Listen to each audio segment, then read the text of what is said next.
Hello everyone! Today we're gonna talk about one of the most famous cosmetics companies in the world, like L'Oreal Professional. It was founded in 1909 and from that time till today, its cosmetics is on the market of more than 120 countries in the world. L'Oreal produces a lot of cosmetics in such fields as hair, skin, sunscreens, and of course pharmacy facilities. Attractive appearance sometimes given by nature, but it finds particular value when it becomes the embodiment of our desires and dreams. Personal victory in building our ideal image. Beauty company L'Oreal Professional represents the most current advantages in the field of cosmetology and style. So here for you some of the most famous facts about this perfect company from my decision. It is worldwide leader in cosmetics. Second of all, it has 23 global brands, 64 employees worldwide, and for my opinion, the most fabulous is 18 billion euros consolidated sales in 2009. Fabulous, isn't it? So, have you already interested in it? Now my colleagues, almost beauty consultants, will provide you about all needed information about our main topic of the presentation, Human Resource Department in L'Oreal Professional Company. Enjoy! And now we're going to ask a couple of questions of the General Manager of Professional Products position of L'Oreal Ukraine, Mr.Mark Savchuk. Good afternoon. Good afternoon. Well, thank you for finding time in our interview. No problem. Well, L'Oreal is a world market leader with 100-year experience in cosmetics business. Having headquarters in Paris, it operates in more than 120 countries worldwide, including Ukraine. Yes. So, tell us please, what's the interior job structure? Was it created as common equal worldwide or specially adapted to Ukraine? Good question. So, at L'Oreal, we are a global company, even though we have a French heritage. Okay, the company is 100 years old as of last year. It was founded in France, and right now, more and more, our sales are being done in what's called emerging markets, for example, like China and Brazil, and those are the fast growth countries. Excuse me. Now, the key for us, and one of our slogans is think globally, but act locally.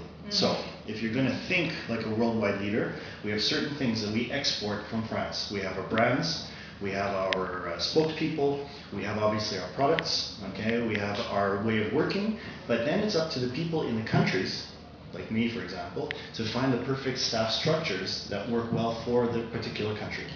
Okay? And then you can also think of the company in two ways. You have people working what's called in the international aspect, which these are people who are doing product development, research and development, they could be doing the advertising, the image, this kind of stuff, and they export this all over the world, and then we, the people who are operational in the countries, we take this and then make sure that it reaches our customers in the local markets. All right, thank you.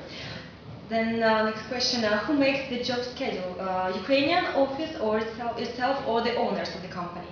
The owners of the company are the shareholders actually, so if you want to buy a share of L'Oreal, you can. You just call up your stockbroker and you say, I want to buy one share of L'Oreal, it costs around 80 euros for example, and you become an owner of the company. So the owners are the shareholders, and they expect a return on investment, they expect to be paid a dividend, they expect that the stock price is going up. Now, in order to do this, there's a board of directors, and then there are the management. So we have a chief executive officer, then he has his operational people, he also has his strategic people, and then they pass down the rules and the job descriptions and this kind of thing to us, but then we react what's necessary for Ukraine. We adapt based on their strategies, their ideas, and their priorities, and then we have to execute here in Ukraine. Of course, okay. So there are sales. So how do you decide what percentage of the turnover is going on expenses, job rewards, insurances, bonuses? Good question. Okay. First of all, we don't look at people as an expense. We look at people as an investment and an asset. Okay, that's a big difference. Okay, and if you ask me what is the percent of our turnover that goes into human resources, one, I won't tell you because it's a secret. Okay, and two, I don't look at people as an expense. I look at them as something, as people who are going to serve the customer. Okay, so we build our staff structures not by having a budget and then filling the holes. What we do is we say, what kind of customers do we have? What do they expect? What channels are they in? And then we build the sales force structure and the marketing structure around the needs of the customers. So when we started off, for example, I had maybe 300 points of sale, 300 salons in our business. So obviously to service 300 salons, you need less people than you do when you have 3,000 salons. So based on the points of sale, based on the size of the business, we put the people. All right, thank you. And then the sales come, and then obviously we have to compensate, but we don't look at it as an expense. And how do you calculate the efficiency in relation to expenses and personnel? So efficiency in economic sense. Well, obviously you have benchmarks, okay? So we look at other companies, we look at our competition, what they're doing, and we always want to stay ahead, okay? So the efficiencies are, for us, for example, if we're talking about the hairdressing business, we know that when a salesperson comes into the point of sale, the size of the order will be bigger than if we just place an order by the telephone, or if the salon calls our customer service asking for products. So we know that the salesperson has a value added, and we expect the salesperson to do a number of visits per day. We expect that every time there's a visit, we hope that there's an order, because if they're doing visits but no orders, it's called tourism. Okay? And we don't do tourism, we do sales. So we look at those kind of benchmarks. We have what's called key performance indicators, KPIs. And then we measure against other salespeople, for example. So we take the best salesperson in Ukraine and we say that's as good as it gets, and then we compare everybody else to the best one. Okay? Sales, it's important that the salespeople are doing a number of visits, that they're doing a certain number of orders, that the order size is a certain amount. Okay, I just don't want to sell one or two products. I expect the salon to be buying a certain amount of products. I expect them to fulfill their plan on a monthly basis, and I expect that the regions are growing, and finally I expect them to find new business, which means opening new salons. And this is how people are evaluated. Okay. So does company invest in employees' trainings and education, masterclasses, seminars? Big time, huge. And we believe in this. We believe that no matter where you are in the organization, you can never stop learning. So from the intern that starts, they have to learn about the products. They have to actually go and for us, like I explained earlier, some of the best learning is actually going out and selling and being a sales representative and understanding what the customers. We give them product training. Then for product managers, for example, we'll send them to Paris so they can understand a little bit more about hair or skin and this kind of thing. See the labs, see how products are created. We then can invest in people if they need, for example, basic training like a PowerPoint, how to do a presentation, how to use Excel, how to use a computer, depending on your function. Then as people grow as managers, then we have management training. So how to work in a team, then how to work as a general manager. And I can even tell you, for example, the president of the company, he was on a training for 3 weeks. So no matter where you are, you can always still learn something new. And of course it is an investment, it costs money, this kind of thing, but we believe in this. And this is one of the reasons why we believe we have very loyal employees, because they feel that they are learning, that they're growing, and that they're getting promotions and being able to have a fulfilling career. So you expect very high return.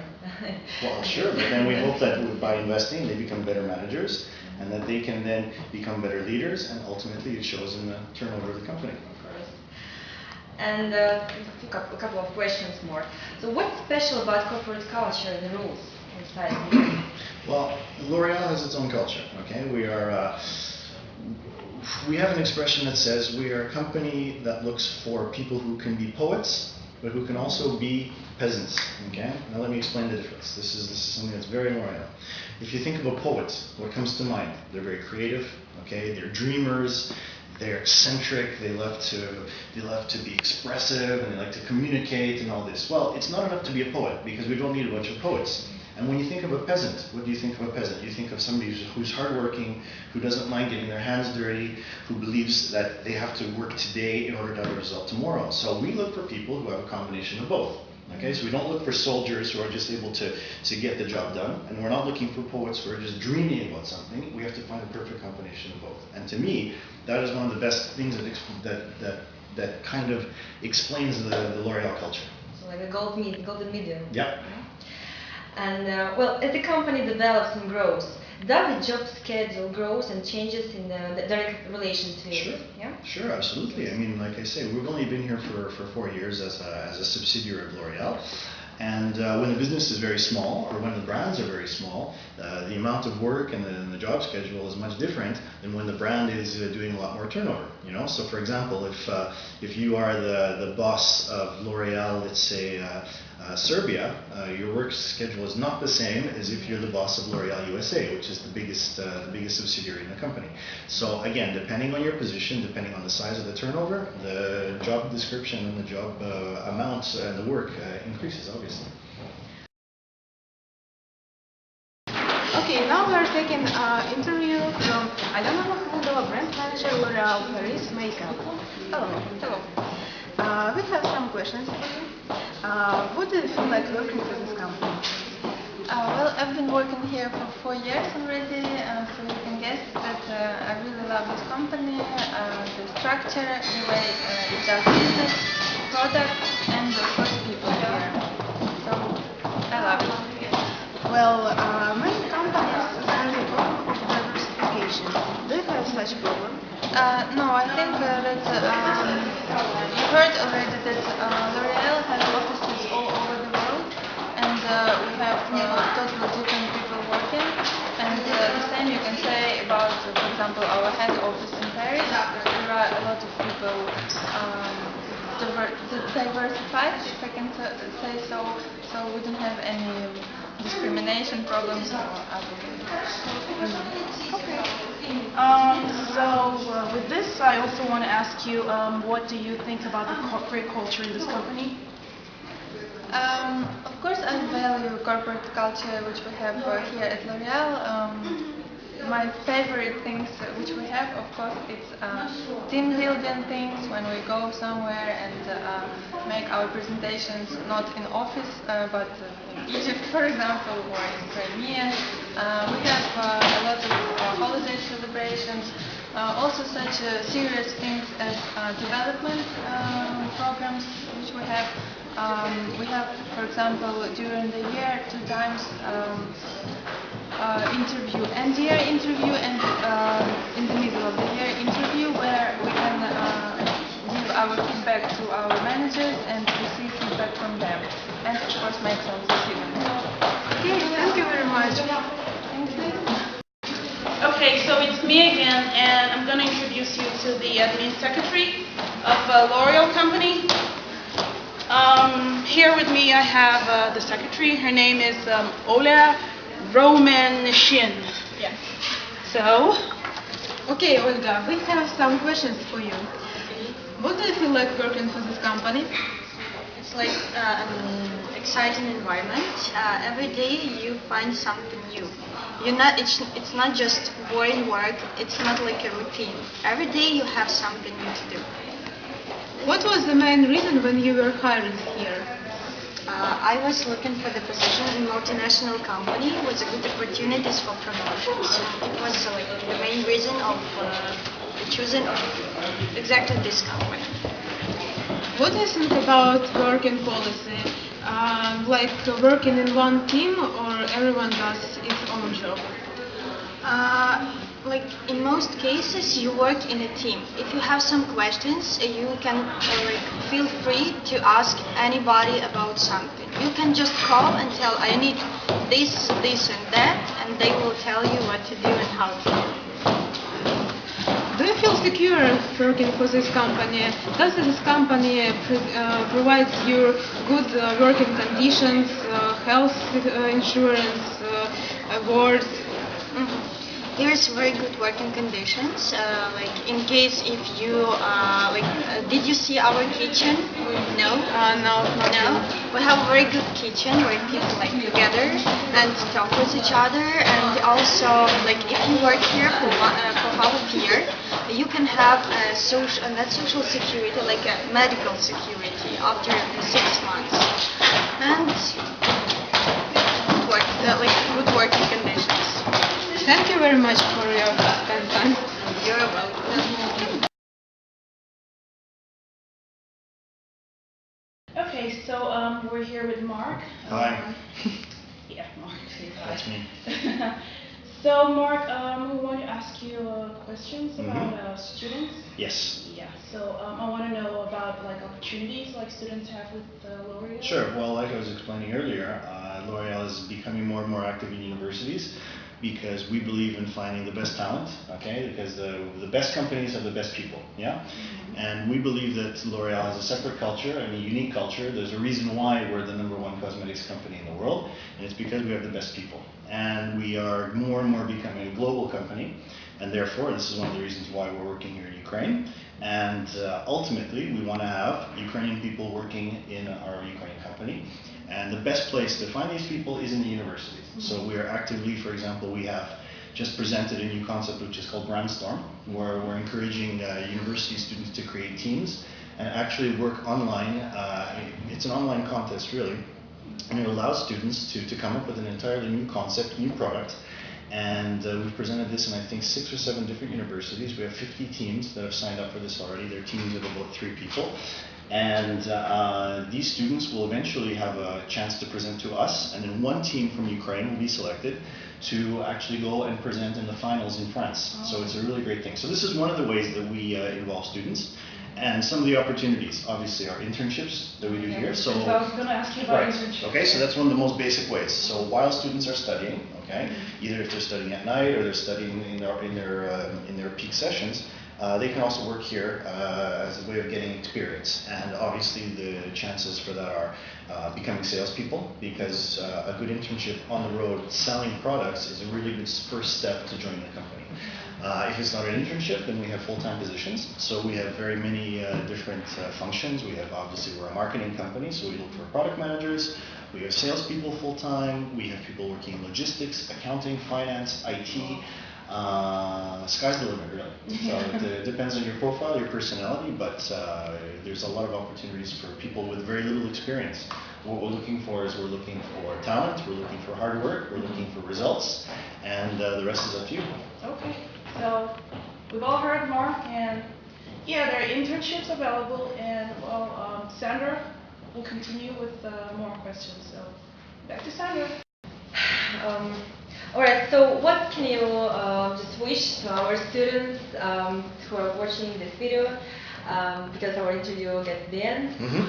So your like final words. Yes, very easy. What I tell people who come to my interviews, I say, it's not enough, for me at least, okay, I'm not human resources director, but at least for my team, it's not enough just to show me your resume and what you've learned in school. Okay, I want to know first what kind of other interests do you have, okay? Do you have some kind of hobbies? Are you involved in some kind of organization or association?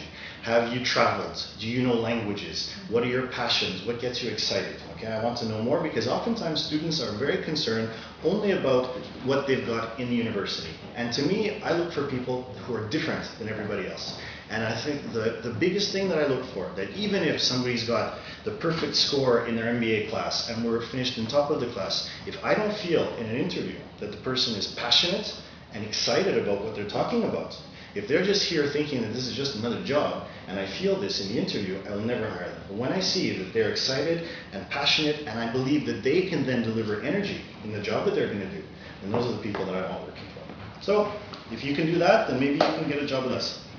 Sounds easy. It's easy. So thank you very much for your replies. I really enjoyed talking to you. Thanks for the invitation. And I hope we meet you soon. Great. Super. Such a variety of L'Oreal cosmetics allows you to buy cosmetics according to your taste and possibilities. L'Oreal leaders are sure that they have made cosmetics that focuses all their energy for nearly a century. L'Oreal believe that everyone aspires to beauty. Their mission is to help men and women around the world realize their inspiration and express their individual personalities to the full. Be beautiful, shiny, juicy, and remember, beauty will save the world. Thank you for your attention.